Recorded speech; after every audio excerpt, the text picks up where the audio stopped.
Lieutenant Marcus Thompson adjusted his flight helmet one final time as he walked across the tarmac at Nellis Air Force Base. The Nevada sun beat down mercilessly on the concrete, creating shimmering heat waves that distorted the rows of F-16 Fighting Falcons lined up like sleeping steel birds. At 26, Marcus had already earned a reputation as one of the most skilled pilots in the 34th Fighter Squadron, but today felt different.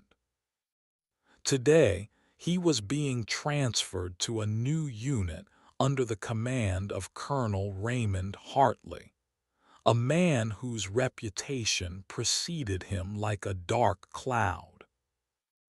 Marcus had heard the whispers in the mess hall and the locker rooms. Colonel Hartley was known for his aggressive tactics, his willingness to bend rules, and his particular disdain for pilots who questioned authority. The colonel had built his career on results, but those results often came at the cost of the men and women under his command. Marcus tried to push these thoughts aside as he approached the briefing room where his new squadron was gathering. The briefing room was sterile and cold, fluorescent lights casting harsh shadows across the assembled pilots' faces. Colonel Hartley stood at the front, his silver hair perfectly groomed, his uniform pressed to military perfection. His pale blue eyes swept across the room like a predator surveying prey.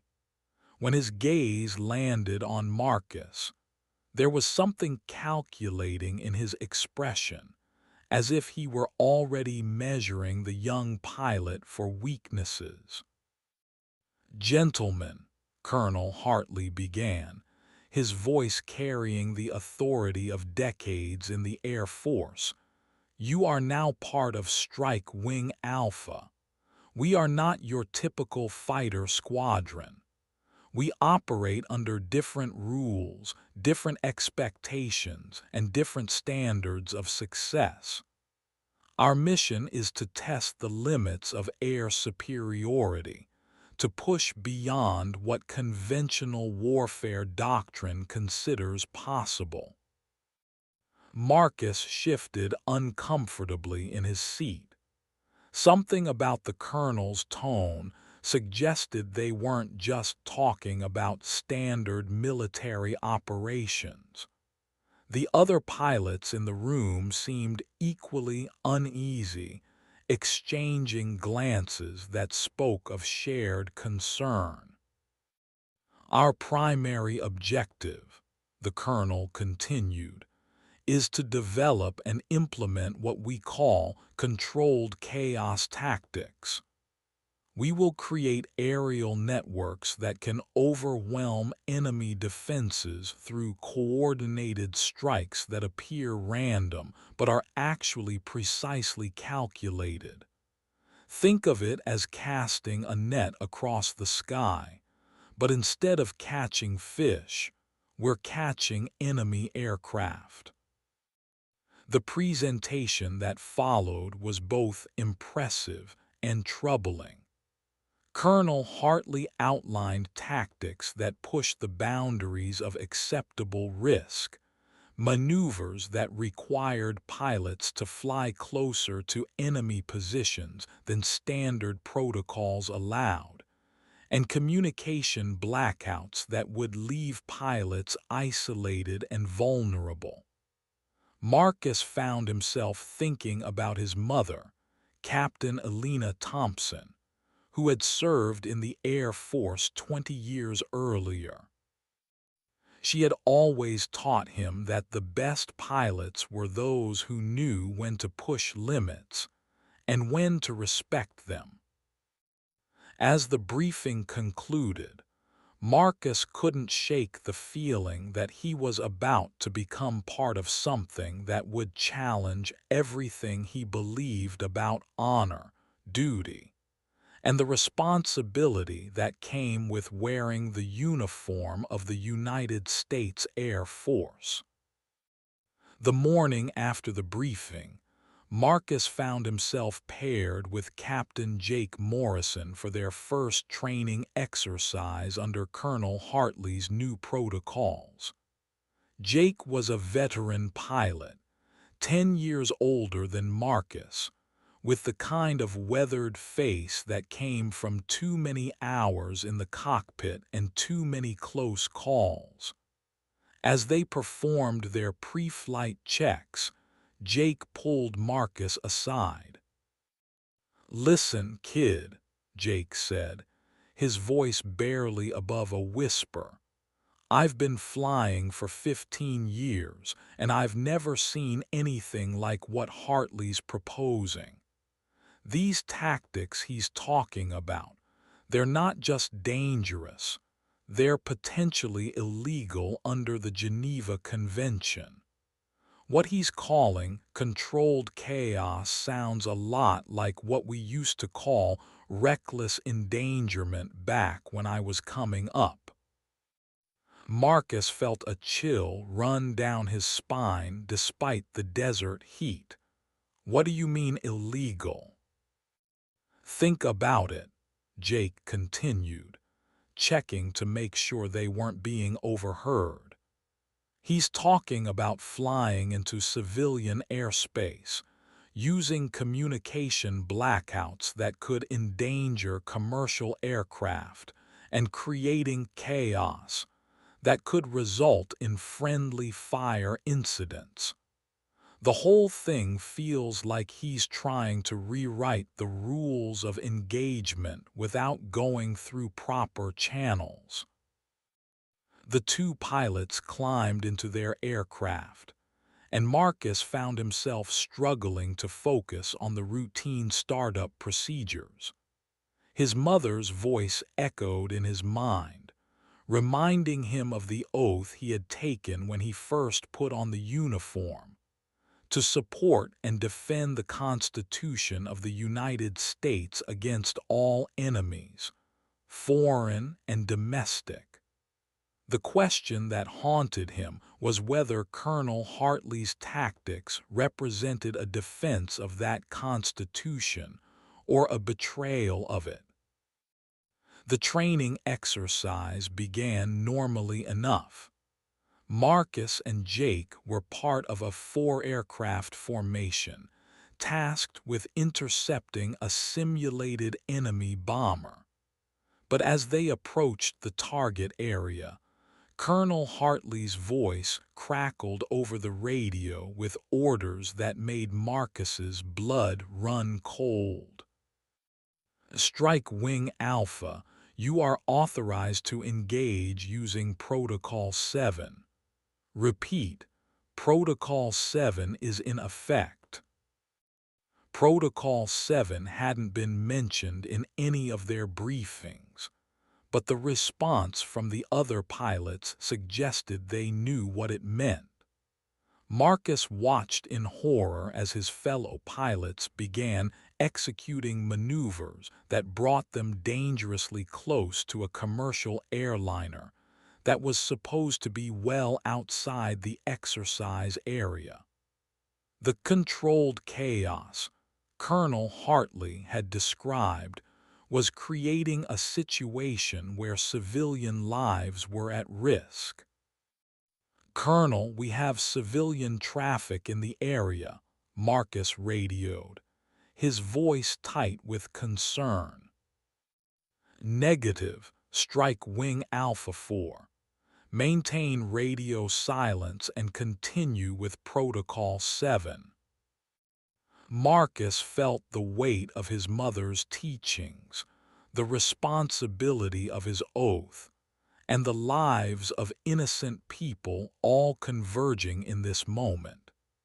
He had to make a choice that would define not just his career, but his character as a man and as a member of the United States Air Force. Over the following weeks, Marcus found himself caught in an increasingly complex web of military politics and dangerous operations. Colonel Hartley's Strike Wing Alpha had become something of a legend within the upper echelons of the Air Force, praised for their innovative tactics and impressive results in simulated combat scenarios. But Marcus knew the truth behind those results, and it kept him awake at night. The colonel had indeed created a net, but not the kind he claimed. It was a net of silence, fear, and complicity that trapped the pilots under his command. Those who questioned his methods found themselves reassigned to desk jobs or facing disciplinary action for failure to follow orders. Those who embraced his tactics were rewarded with commendations and promises of career advancement. Marcus had tried to voice his concerns through proper channels, but his reports seemed to disappear into the bureaucratic machinery of the Air Force. When he attempted to contact the Inspector General's office, he was told that his concerns had been noted and filed for future reference. Meanwhile, Colonel Hartley's operations were becoming more aggressive, pushing closer to the boundaries of both military law and international aviation regulations. The breaking point came during a training exercise over the Pacific Ocean. Strike Wing Alpha was tasked with intercepting a formation of Navy aircraft in what was supposed to be a routine joint service exercise. But Colonel Hartley had other plans. Without informing the Navy participants, he ordered his pilots to execute a maneuver that would simulate a coordinated attack on a carrier group.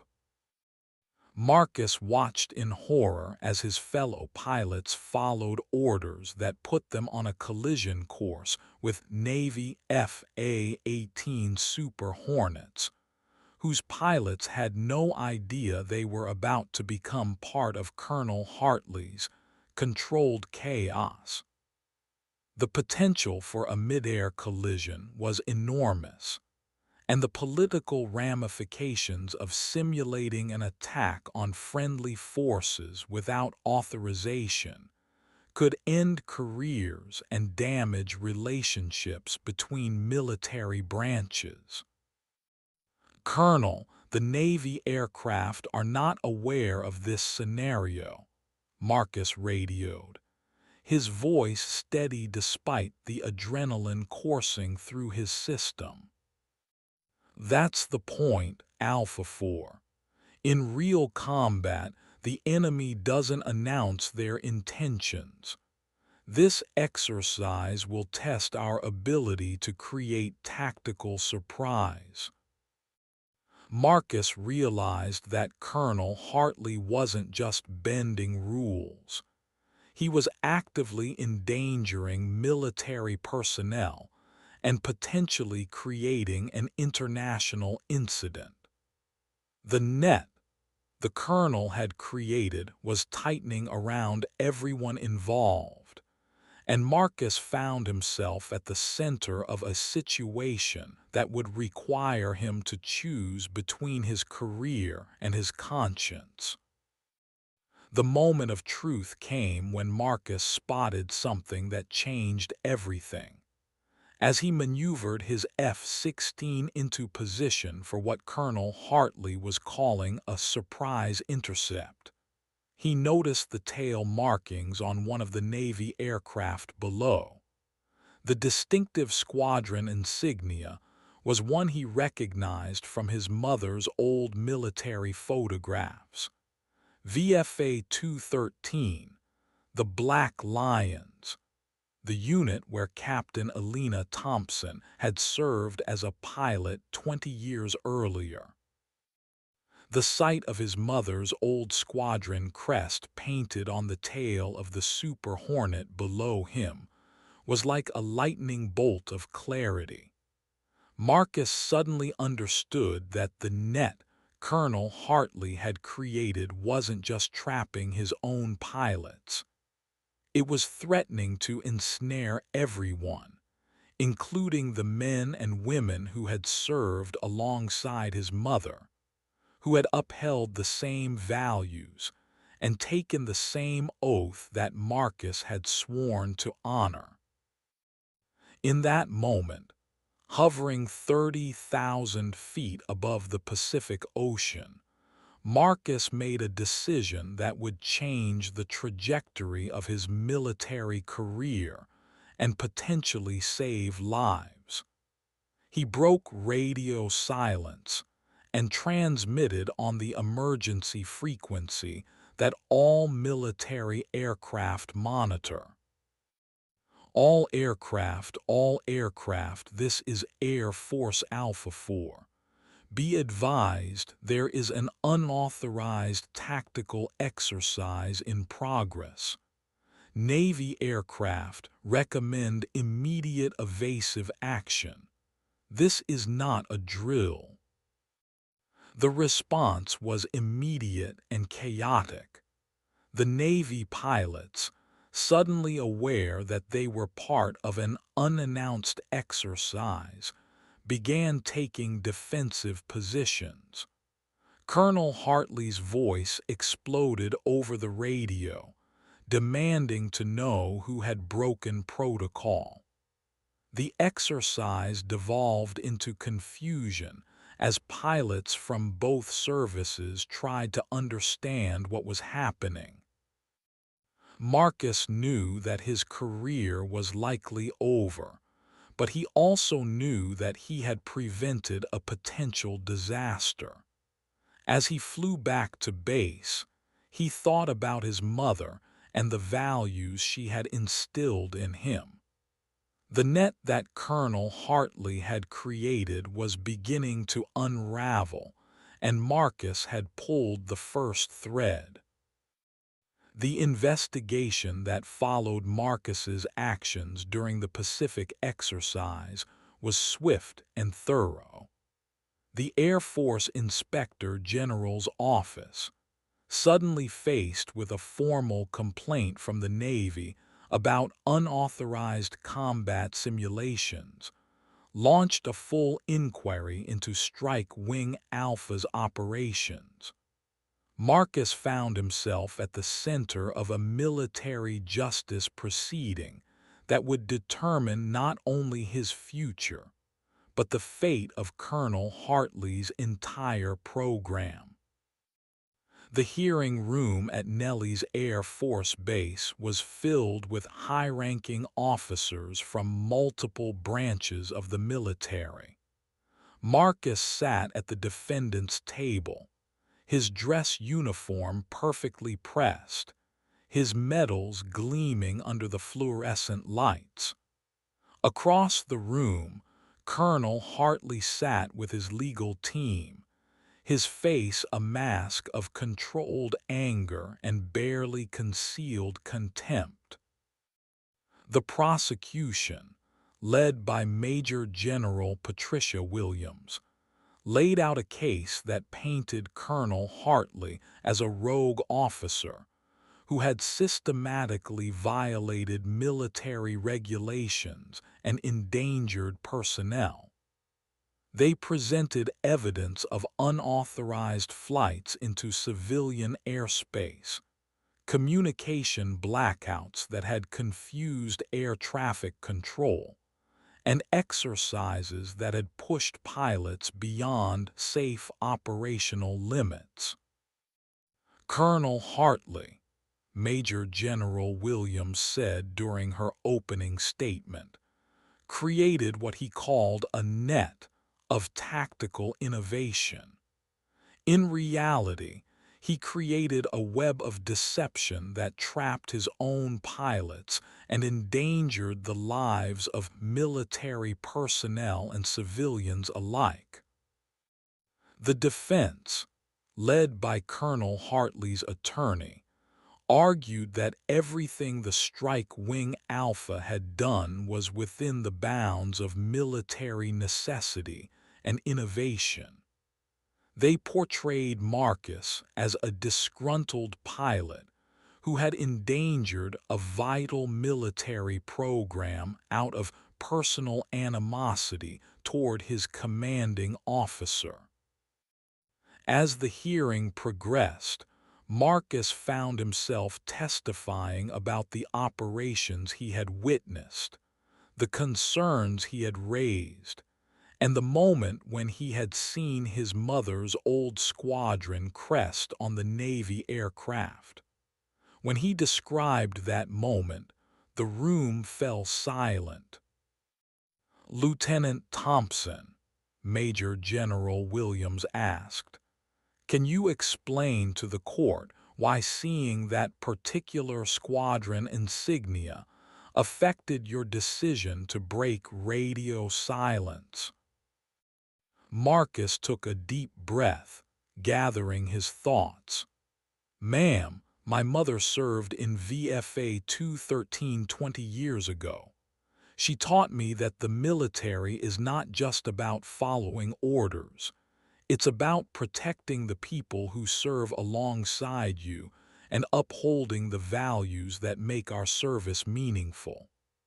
When I saw that crest, I realized that Colonel Hartley's tactics weren't just threatening abstract concepts like military discipline or chain of command. They were threatening real people, people like my mother, people who had dedicated their lives to serving their country with honor." The courtroom was completely silent as Marcus continued. "I realized that the net Colonel Hartley had created wasn't catching enemies. It was trapping friends, allies, and fellow service members. That's when I knew I had to act." The hearing continued for 3 days, with testimony from dozens of pilots, air traffic controllers, and military officials. The evidence against Colonel Hartley was overwhelming, but Marcus knew that military justice could be unpredictable, especially when it involved questioning the actions of a senior officer. The verdict, when it came, was swift and decisive.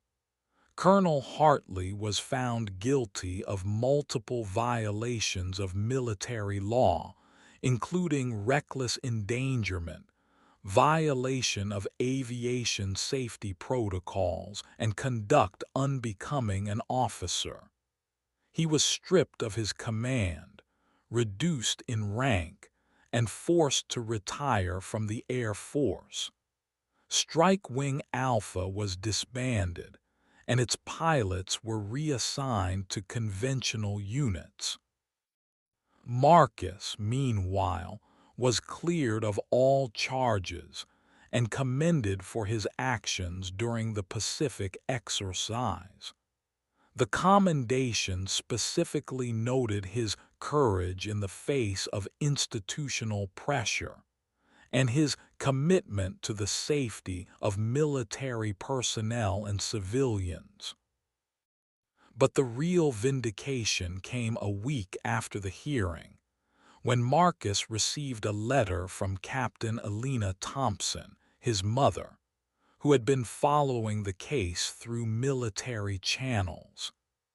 In the letter, she told him about her own experiences with commanders who had pushed boundaries and bent rules, and how she had always hoped that her son would have the courage to do what was right, even when it was difficult. "You saw the crest of my old squadron," she wrote, "and you remembered what I taught you about honor and duty. You understood that the net Colonel Hartley had created was not protecting anyone, it was threatening everyone. Your actions saved lives and upheld the values that make our military strong. As Marcus read his mother's letter, he realized that the net Colonel Hartley had created had indeed been torn apart, but not by enemy action or military defeat. It had been unraveled by a young pilot who had remembered his oath, honored his mother's teachings, and understood that true military strength comes not from blind obedience, but from the courage to do what is right. The story of Strike Wing Alpha became a case study in military ethics courses, and Marcus found himself occasionally called upon to speak to young officers about the importance of moral courage in military service. He would always tell them about the moment when he saw his mother's squadron Crest, and how that moment had reminded him that the military is not just about following orders, but about protecting the people who serve alongside you. Years later, as Marcus advanced through the ranks of the Air Force, he would often think about Colonel Hartley's net and the lessons it had taught him. He had learned that true leadership is not about creating webs of control and compliance, but about building networks of trust, respect, and shared commitment to the values that make military service meaningful. The net that Colonel Hartley had created was meant to trap enemies and demonstrate tactical superiority.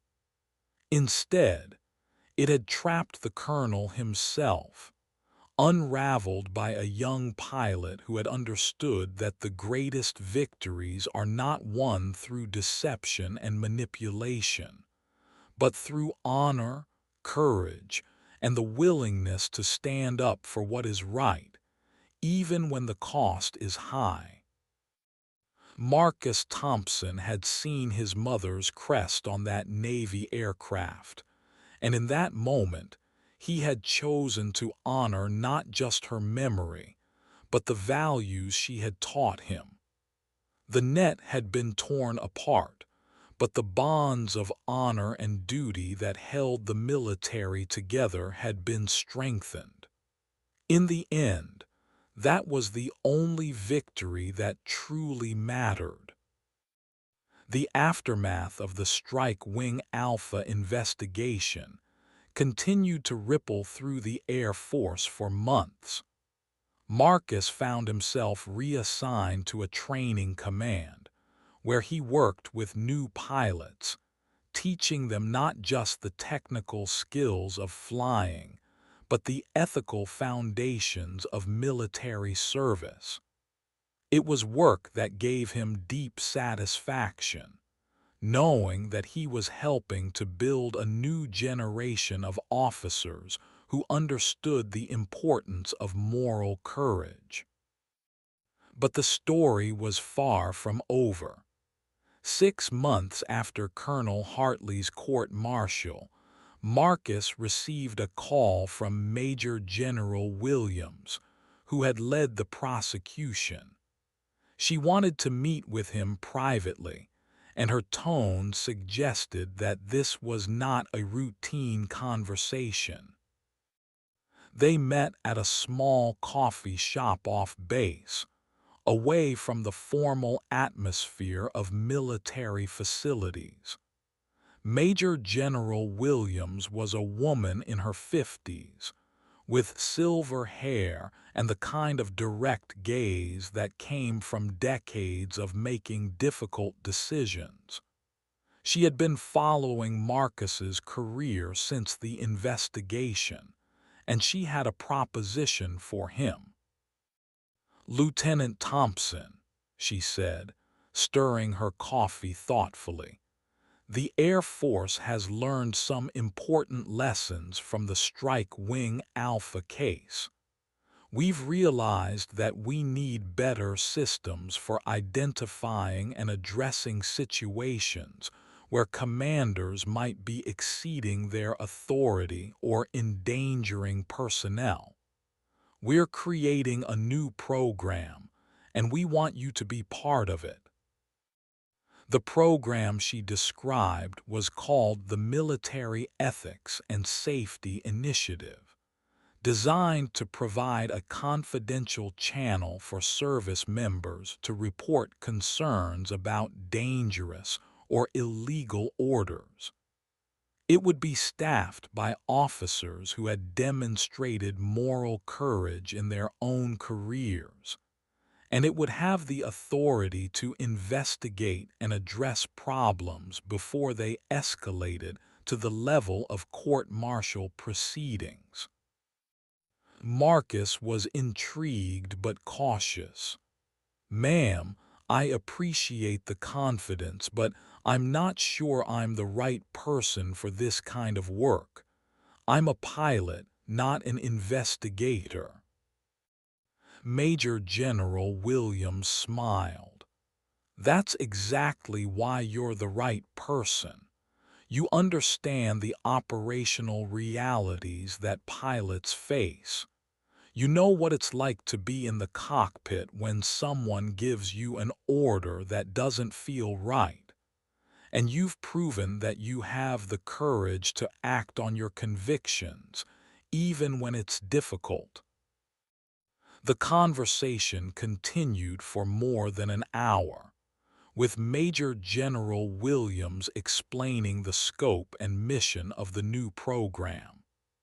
By the end, Marcus found himself agreeing to a temporary assignment that would take him away from flying and into a world of military justice and ethics that he had never imagined entering.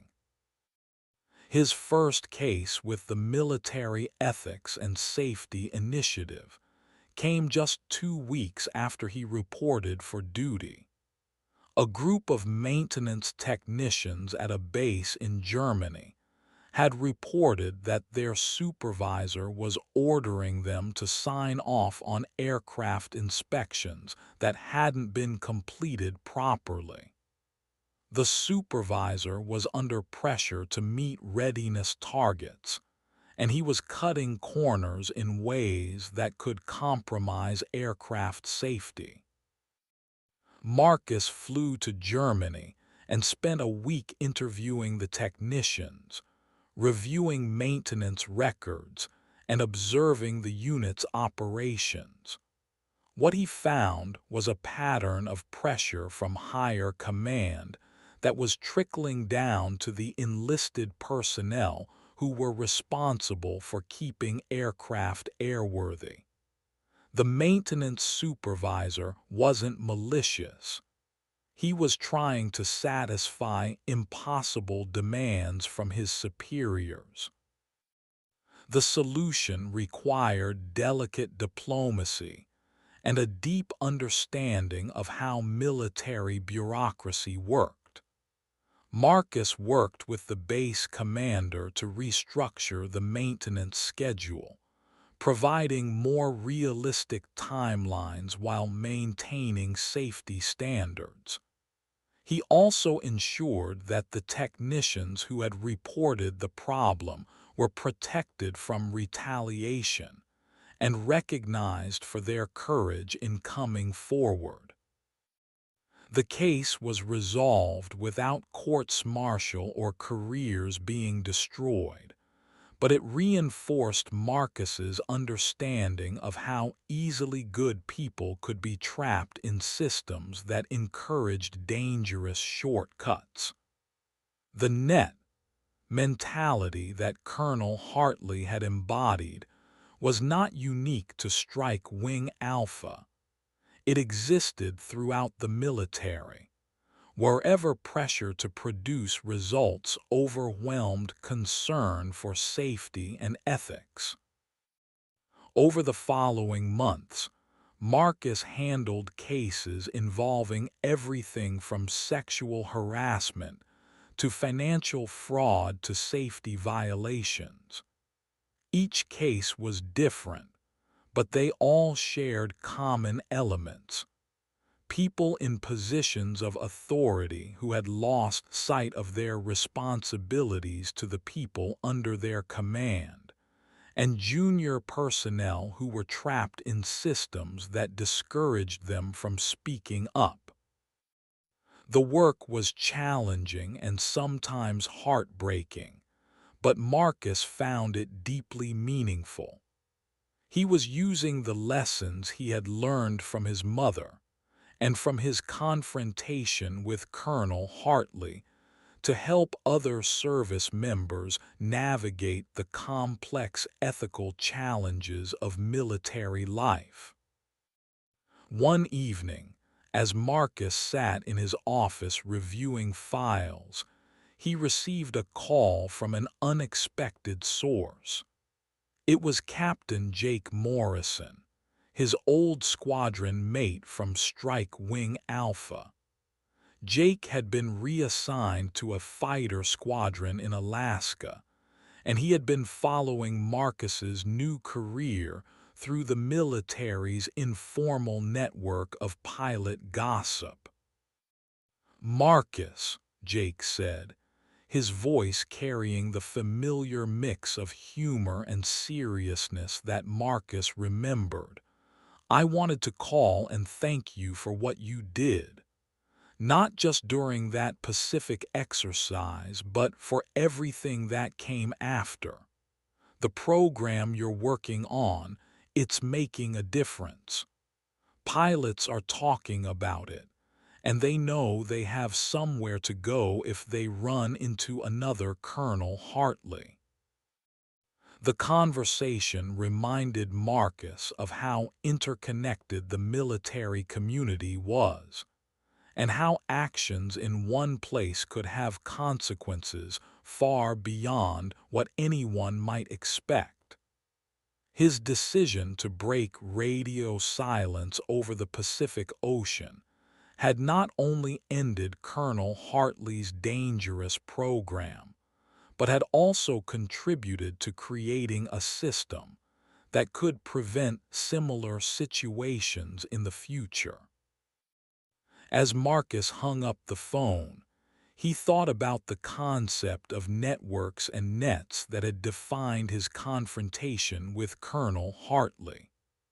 The colonel had tried to create a net of control and compliance, trapping his pilots in a web of dangerous operations and moral compromise. But Marcus had discovered that the most powerful networks were those built on trust, communication, and shared values.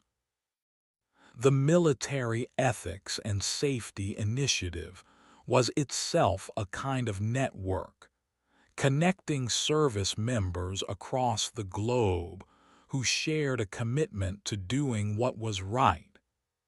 It was a net designed not to trap people, but to support them when they found themselves in situations where their conscience conflicted with their orders. Marcus realized that his mother's squadron crest had been more than just a symbol that reminded him of his values. It had been a representation of the network of honor and duty that connected all service members, past and present, who had chosen to serve something greater than themselves.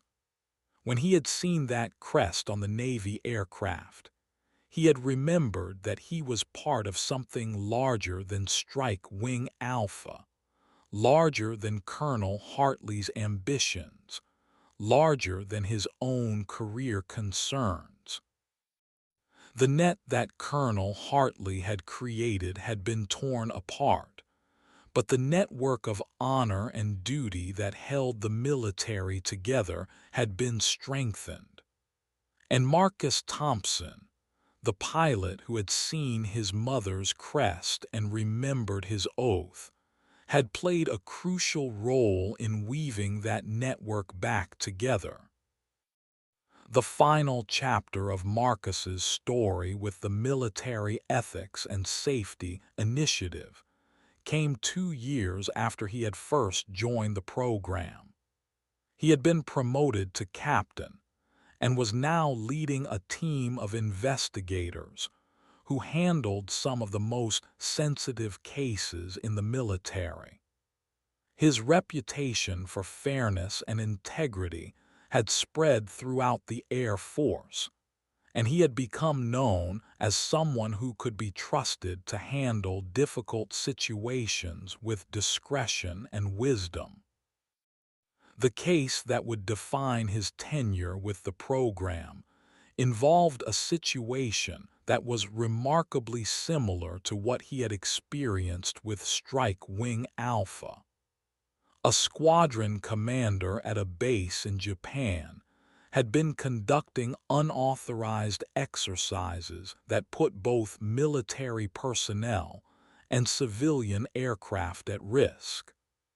The commander, Colonel Patricia Reed, had been using tactics that she claimed were necessary for maintaining readiness in a challenging strategic environment. When Marcus arrived in Japan to investigate the allegations, he found a situation that was almost identical to what he had experienced with Colonel Hartley. Colonel Reed had created a culture of silence and compliance around her operations, and the pilots under her command were afraid to speak up about their concerns. The net metaphor that had defined his earlier experience seemed to be playing out again, with a different commander but the same dangerous dynamics. The investigation revealed that Colonel Reed had been conducting night exercises that took her aircraft dangerously close to commercial air routes.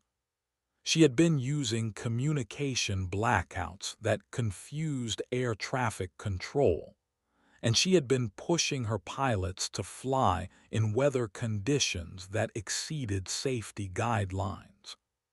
The similarities to Strike Wing Alpha were so striking that Marcus wondered if Colonel Reed had somehow studied Colonel Hartley's methods and decided to implement them herself. The key difference was that this time, Marcus was not a junior pilot trapped in the system. He was an experienced investigator with the authority and resources to address the situation before it escalated to a crisis.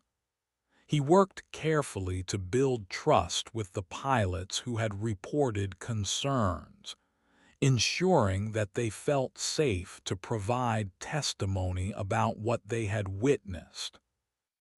The investigation took 3 months to complete, and it resulted in Colonel Reed being relieved of command and facing court-martial proceedings.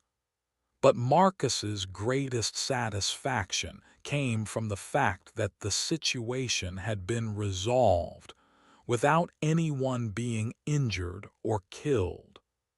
The net that Colonel Reed had been weaving had been identified and dismantled before it could trap anyone.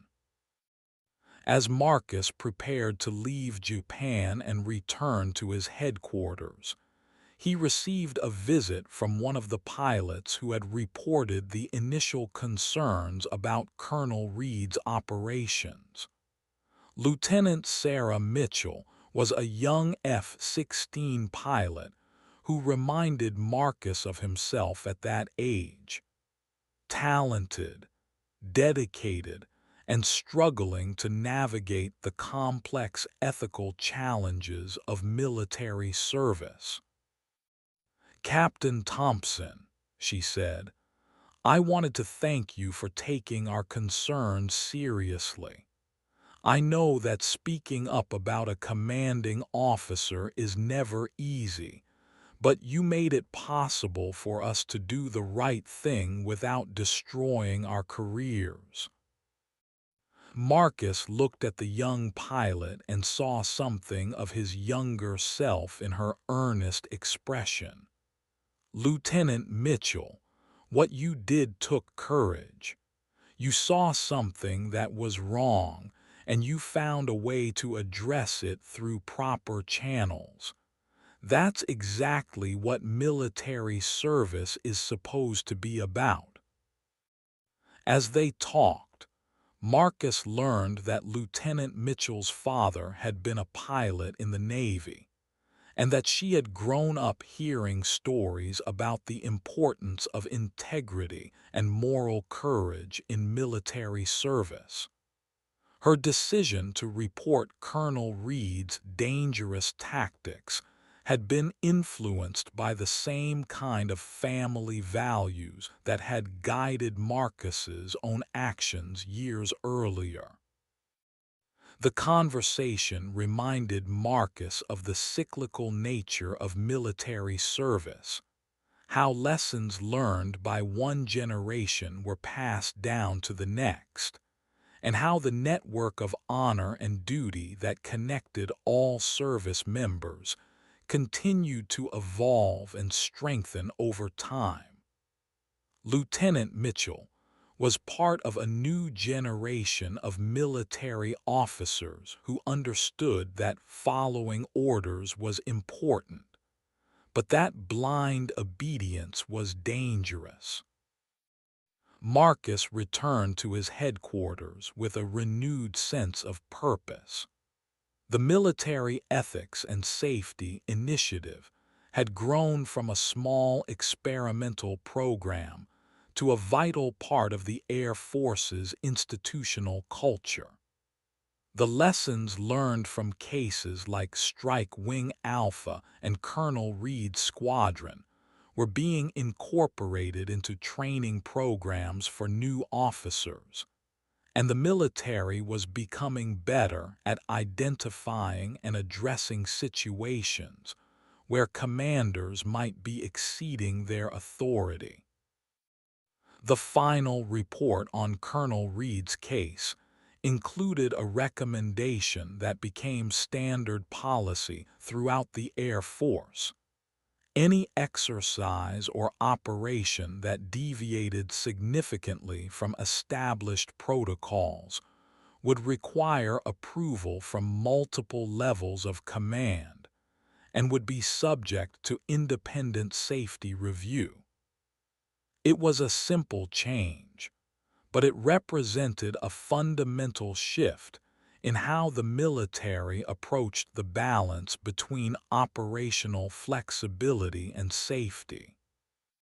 Marcus's career with the Military Ethics and Safety Initiative came to an end when he was offered a command position of his own. The Air Force wanted him to lead a fighter squadron, putting his leadership skills and ethical foundation to work in an operational environment. It was an opportunity to return to his roots as a pilot while applying everything he had learned about military justice and ethics. As he prepared to leave the investigation program, Marcus reflected on the journey that had brought him from that moment over the Pacific Ocean, when he had seen his mother's squadron crest to his current position as a leader in the Air Force's efforts to maintain ethical standards. The net that Colonel Hartley had created had been torn apart, but the network of honor and duty that it had threatened had been strengthened and reinforced. The story of Strike Wing Alpha had become more than just a cautionary tale about the dangers of unchecked authority. It had become a foundation for building better systems and stronger ethical foundations throughout the military. Marcus Thompson, the pilot who had seen his mother's crest and remembered his oath, had played a crucial role in that transformation. The net had been torn apart, but the bonds that held the military together had been made stronger. And that, Marcus realized, was the most important victory of all. The crest he had seen on that Navy aircraft had reminded him that he was part of something larger than himself, something that connected him to his mother's generation, and would continue to connect him to future generations of service members who understood that true strength comes not from the ability to control others, but from the courage to do what is right. Marcus Thompson's story had begun with a moment of moral clarity 30,000 feet above the Pacific Ocean, and it had evolved into a career dedicated to ensuring that other service members would have the support and resources they needed to make similar choices. The net that Colonel Hartley had created was gone, but the network of honor and duty that Marcus had helped to strengthen would continue to protect and guide military personnel for generations to come. In the end, the sight of his mother's squadron crest had been more than just a reminder of family values. It had been a symbol of the unbreakable bonds that connect all who serve, a reminder that the military's greatest strength lies not in its weapons or tactics, but in the character and integrity of the men and women who choose to serve something greater than themselves. Marcus had seen that crest, and he had remembered his oath. The net was torn apart, but the network of honor endured, stronger than ever before.